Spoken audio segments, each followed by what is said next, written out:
Hello everyone, good morning. I'm heading over to my neighbor's house. Come on, Hanson. It's syruping season. I don't know if you know that, but our neighbor likes to syrup and he asked me to come over and I thought it'd be fun to have an interview. So we're gonna check it out and maybe he'll talk to us a little bit about it, but my son's been over here helping, so it's gonna be fun. Hi, I'm here with my neighbor. We are syruping and he wants to describe some of it, so I'm excited. We're gonna learn something, so stay tuned.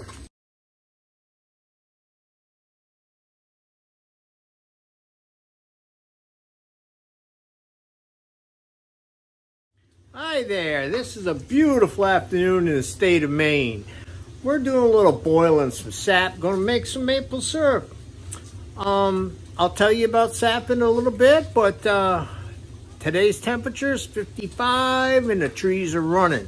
Now sap was found out to have sugar in it by the Indians in North America when the trees were above their rocks on their fireplace that they built to cook. The limbs had broken and the sap runs down and hit the rocks, and when they tasted it they found out it was sugar. So they figured out, they got the wooden bowls because they didn't have metal. They stuck a bowl and they took hot rocks and collected the sap out of the trees by breaking them and made their sugar. Then coming in from Europe in the 1400s and things like that, the Indians taught them. Then they had forges and they knew how to make buckets to boil this, and they used to tap the trees with wooden pegs, and then we've modernized now to high-tech vacuums and pipelines and stuff like that. I'm 68. I've been doing this since I was a little kid in Vermont, and always boiling out back, always something. I finally got a hobby pro this year. All them years of boiling and making maple syrup. So anyway, you go out and you tap trees and you put the pipeline and you collect what they call sap.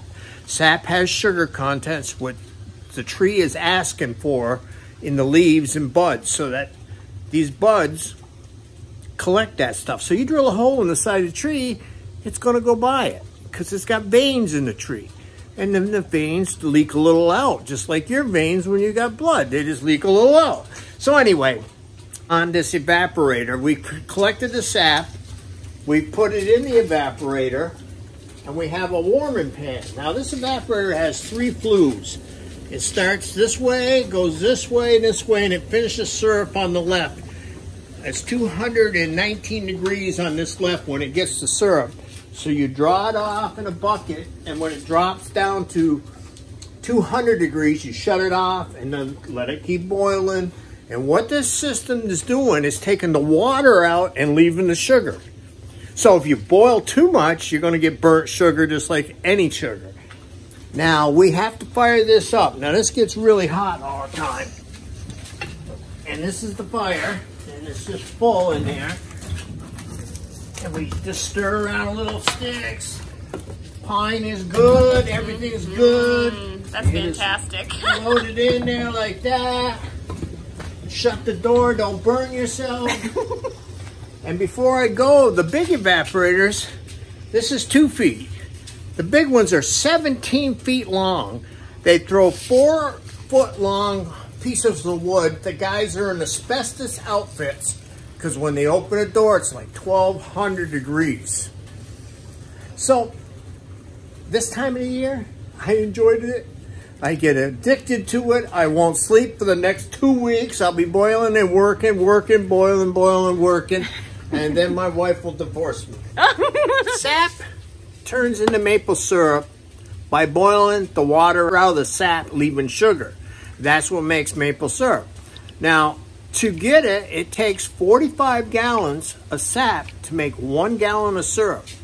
And as the time goes on, in the season, say 2 weeks from now, it takes 60 gallons to make a gallon because the sugar has already been rushed to the top of the trees to feed the buds, because you need leaves in the spring and summer, and that's what makes the leaves.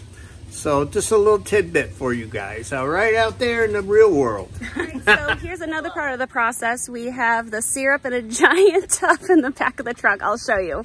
I'll turn the camera around and let you see it. So this is what I collect sap in. I put it in here from the woods that I got buckets on the side. The pipelines come in. So I have my neighbor. He's a heck of a worker.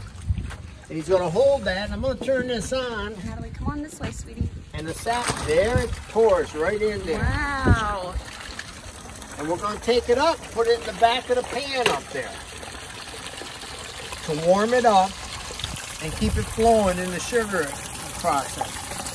Oh, yeah, a lot of sap left. Look at this. That comes out of the trees. Imagine that, huh? That is fantastic.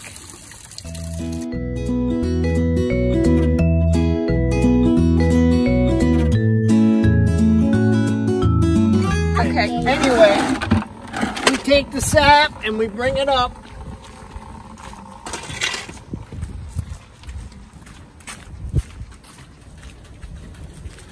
And this is the warming pan. And it's warm back here. So we fill it up in there. Sap's cold. And the heat from the pan below warms it. Comes out a little pipe right here and keeps dribbling. And then it flows through the pan. Wow. And that's it for that part of it. Woo!